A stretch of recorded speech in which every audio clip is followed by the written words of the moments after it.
Hello दोस्तों, स्वागत है आपका नए वीडियो में नए टॉपिक के साथ।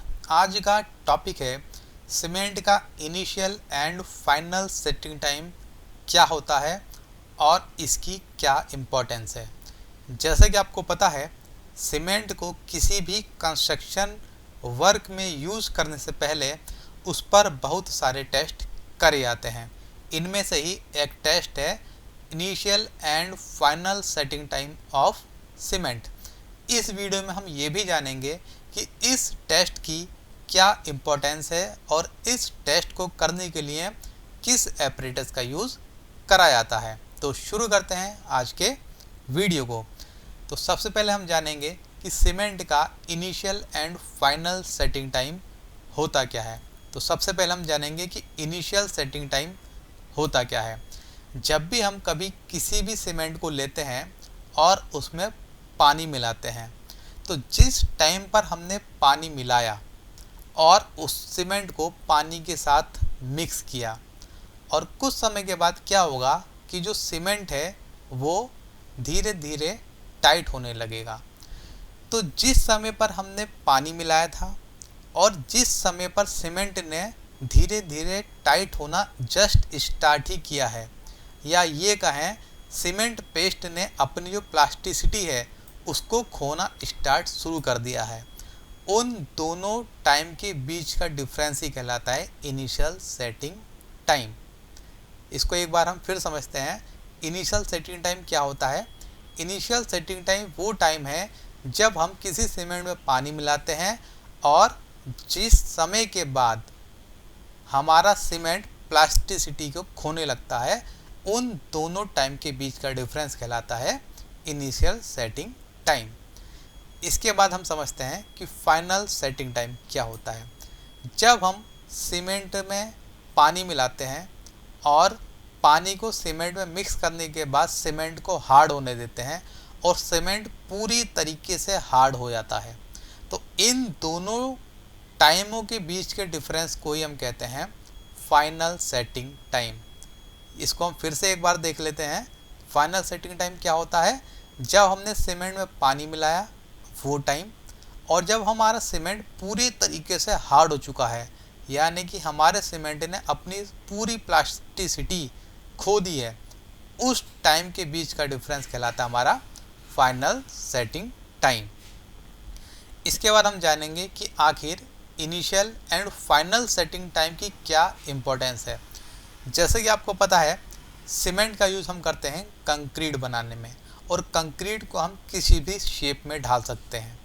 अगर हमको किसी भी सीमेंट का इनिशियल टाइम पता होगा तो हमको ये पता होगा कि इस समय जो है सीमेंट अपनी प्लास्टिसिटी खोना स्टार्ट कर देता है, और हमको इस समय से पहले ही किसी भी कंक्रीट को उसकी शेप में मोल्ड कर देना है।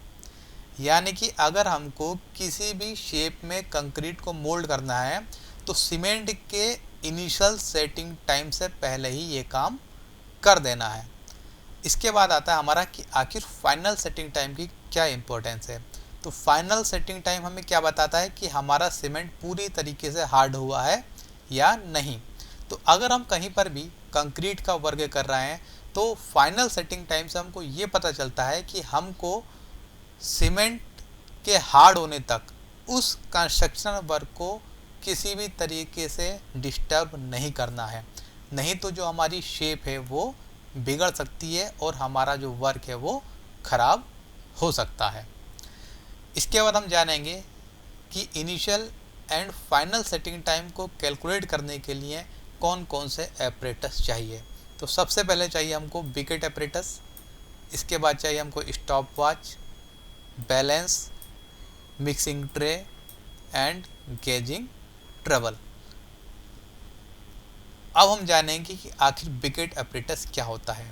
बिकेट एपरेटस एक ऐसी पेनिट्रेशन डिवाइस है जो हमको ये बताती है कि सीमेंट का initial and final setting time क्या है। बिकेट एपरेटस का यूज़ हम सीमेंट की स्टैंडर्ड कंसिस्टेंसी निकालने के लिए भी करते हैं। बिकेट एपरेटस का यूज सीमेंट, चूना, कंक्रीट, इन तीनों की ही initial and final setting time calculate करने के लिए करा जाता है। यहाँ पर आप देख सकते हैं, यहाँ एक बिकेट एपरेटस है जहाँ पर इसके पार्ट्स के नाम भी दिखाए गए हैं। आप यहाँ देखेंगे ये एक मूवेबल रोड है जिसका वजन है 300 ग्राम। ये स्क्रू है जहाँ से इसको फिक्स करा जाता है। ये इंडिकेटर है जहाँ पर हमारे पेनिट्रेशन की रीडिंग आएगी। ये हमारी निडल है जो कि इस सीमेंट मोल्ड के अंदर पेनिट्रेट होगी। ये हमारा मोल्ड है और इसके नीचे कांच की एक नॉन पोरस प्लेट रखी है। अगर आप किसी लैब या किसी सीमेंट इंडस्ट्री में जाएंगे तो आपको वहाँ पर ये फिजिकल रूप में एपरेटस देखने को मिल जाएगा। इस तरफ आपको एपरेटस का डायग्राम दिखाया गया है जहाँ पर एपरेटस की सारी स्पेसिफिकेशन एंड मेजरमेंट लिख रखी हैं। आप यहाँ पर वीडियो को पॉज करके या इसका स्क्रीनशॉट लेकर इसके बारे में आराम से पढ़ सकते हैं। इसके बाद हम जानेंगे कि इस टेस्ट को करने के लिए टेम्परेचर एंड ह्यूमिडिटी कितनी होनी चाहिए। अगर हम सीमेंट का initial and final setting test करते हैं तो जिस कमरे में ये टेस्ट होता है वहाँ का टेम्परेचर होना चाहिए 27 ± 2 डिग्री सेल्सियस और वहाँ की रिलेटिव ह्यूमिडिटी होनी चाहिए 65 ± 5%। इसके बाद हम जानेंगे कि क्या प्रोसीजर है सीमेंट का initial and final setting time निकालने का। तो सबसे पहले हम क्या करेंगे, 400 ग्राम का वज़न करेंगे और एक सीमेंट लेंगे, यानी कि 400 ग्राम सीमेंट लेंगे और उसमें 0.85 पी मात्रा का पानी मिलाएंगे और वो पानी होगा हमारा पोर्टेबल या डिस्टिल वाटर। यहाँ पर आप देख रहे होंगे पी क्या है। पी है हमारी नॉर्मल कंसिस्टेंसी। नॉर्मल कंसिस्टेंसी क्या होती है और इसको कैसे निकालते हैं उसका वीडियो हमने पहले ही बना रखा है। अगर आपने वो वीडियो नहीं देखा है तो आप डिस्क्रिप्शन बॉक्स में जाकर उस वीडियो को देख सकते हैं। यहाँ पर आप एग्जांपल से समझ सकते हैं कि नॉर्मल कंसिस्टेंसी है क्या। सपोज़ करिए कि सीमेंट पेस्ट की नॉर्मल कंसिस्टेंसी 26% है और हमें इस टेस्ट के अंदर जो पानी मिलाना है वो मिलाना है नॉर्मल कंसिस्टेंसी का 0.85 टाइम। तो यहाँ पर आप देखेंगे 0.85 इंटू 26% इंटू 400 क्या है हमारा ड्राई सीमेंट का वज़न, और जो हमारे पानी की मात्रा निकल के आएगी वो आएगी 88.4 सीसी। यानी कि इस टेस्ट को करने के लिए हमको 400 ग्राम सीमेंट और 88.4 सीसी पानी मिलाना पड़ेगा। इसके बाद जैसे ही हम पानी मिलाएंगे हम अपनी स्टॉप वॉच को स्टार्ट कर देंगे, यानी कि हमारा जो टाइम है वो रिकॉर्ड होना चालू हो चुका है। इसके बाद हम पानी और सीमेंट को अच्छे तरीके से मिक्स करेंगे।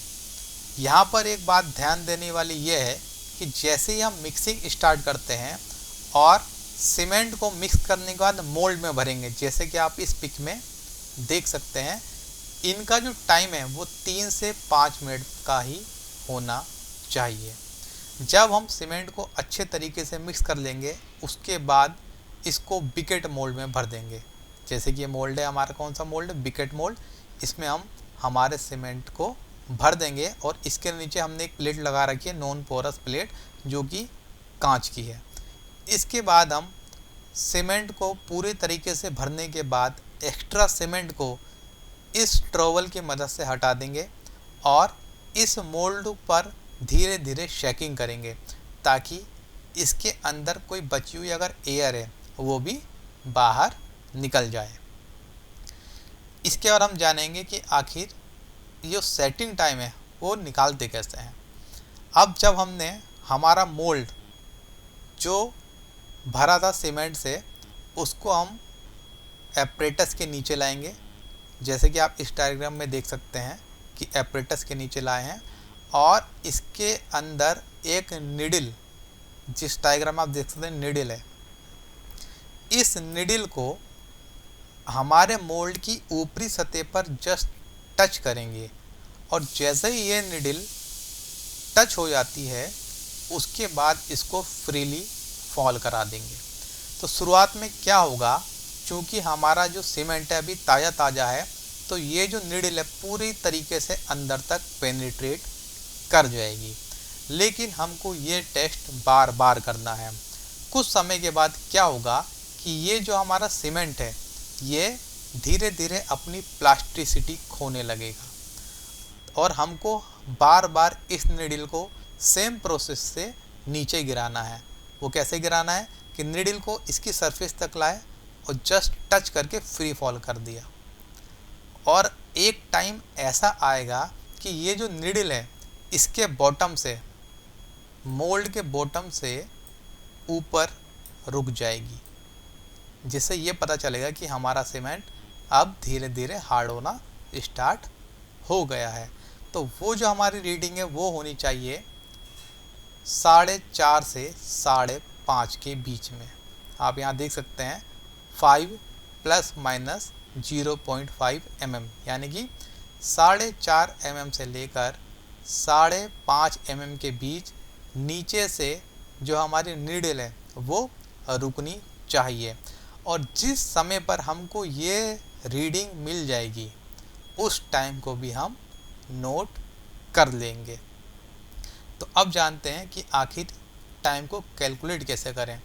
तो सपोज़ करते हैं कि हमने जब सीमेंट में पानी मिलाया था उस समय बज रहे थे हमारे 10:25 सुबह के, और जब हम नीडल को हमारे मोल्ड के अंदर पेनिट्रेट कर रहे थे और जो हमारी रीडिंग थी 5 ± 0.5 mm, इसको मिलने तक हमारी टाइमिंग हो गई सुबह के 11 बजे। तो जब हमारी टाइमिंग 11 बजे, यहाँ पर हमारे सीमेंट ने प्लास्टिसिटी लूज़ करना जस्ट स्टार्ट किया है, और जब हमने सीमेंट के अंदर पानी मिलाया था, इन दोनों के बीच का डिफरेंस ही कहलाएगा हमारा सीमेंट का इनिशियल सेटिंग टाइम, जो कि आएगा 35 मिनट। तो इस तरीके से हम सीमेंट का इनिशियल सेटिंग टाइम कैलकुलेट करते हैं। इसके बाद हम जानेंगे कि सीमेंट का फाइनल सेटिंग टाइम कैसे डिटरमाइन करते हैं। तो इसमें हम क्या करेंगे, जो हमारी नीडल थी उसको हम चेंज कर देंगे और यहाँ पर हम लगाएंगे एनुलर अटैचमेंट, जैसे कि आप इस डायग्राम में देख सकते हैं। जब हमने इनिशियल सेटिंग टाइम निकाला था तब हमने वहाँ पर इस तरीके की नीडल यूज़ करी थी, लेकिन फाइनल सेटिंग टाइम में हमने इसको चेंज करके इस तरीके का कर दिया है, जिसको हम कहते हैं एनुलर अटैचमेंट। इस डायग्राम में इस एनुअल अटैचमेंट के बारे में पूरी डिटेल दे रखी है। ये जो है ये हमारा एनुलर अटैचमेंट, और ये थी हमारी नीडल जिसको हमने इनिशियल सेटिंग टाइम निकालने के लिए यूज़ करा था, जिसको हमने C से डिनोट करा है, और एनुलर अटैचमेंट को हमने F से डिनोट करा है। तो यहाँ पर हम क्या करेंगे, अब इस एनुलर अटैचमेंट को धीरे धीरे हमारा जो सीमेंट पेस्ट मोल्ड में भरा था उस पर जेंटली प्रेस करेंगे, और इसको हम तब तक बार बार ट्राई करेंगे कि जब तक कि हमारे सीमेंट के मोल्ड के ऊपर निशान पड़ना बंद ना हो जाए। यानी कि जब हमारा सीमेंट पूरी तरीके से हार्ड हो गया है, ये कैसे पता चलेगा, वो तब पता चलेगा हमको जब इस अटैचमेंट के द्वारा इस ब्लॉक पर किसी भी तरीके का कोई भी निशान नहीं पड़ेगा। और हम क्या करेंगे, जब हमको ये चीज़ मिल जाएगी उस टाइमिंग को हम नोट कर लेंगे। इसके बाद हम कैलकुलेट करते हैं कि आखिर सेटिंग टाइम कैसे निकालते हैं। तो सपोज़ करते हैं कि 10:25 पे हमने सीमेंट में पानी मिलाया था, और एनुलर अटैचमेंट के द्वारा जब हमने सीमेंट के हार्ड होने पर उसको जेंटली प्रेस करा और उस पर किसी भी तरीके का कोई इम्प्रेशन नहीं पड़ा, तब उस समय बज रहे थे 1:30 PM। तो हमारे सीमेंट का फाइनल सेटिंग टाइम होगा 1:30 PM माइनस 10:25 AM, यानी कि इम्प्रेशन ना पड़ने का समय माइनस पानी मिलाने का समय, जो कि आएगा हमारा 185 मिनट। यहाँ पर एक ध्यान देने वाली बात यह है कि हमेशा final setting time initial setting time से ज़्यादा होगा। आई होप आपको initial and final setting time कैसे कैलकुलेट करते हैं ये निकालना आ गया होगा। बिकेट अपरेटस क्या होता है ये भी आपको समझ में आ गया होगा। अगर आपको किसी तरीके का भी डाउट है तो आप कमेंट बॉक्स में लिखकर पूछ सकते हैं, और इसी तरीके के टेक्निकल वीडियो के नोटिफिकेशन पाने के लिए चैनल को सब्सक्राइब करें, बेल आइकॉन का बटन प्रेस कर दें ताकि आपको नए वीडियो जल्दी से जल्दी मिल सकें। तो मिलते हैं नए वीडियो में नए टॉपिक के साथ।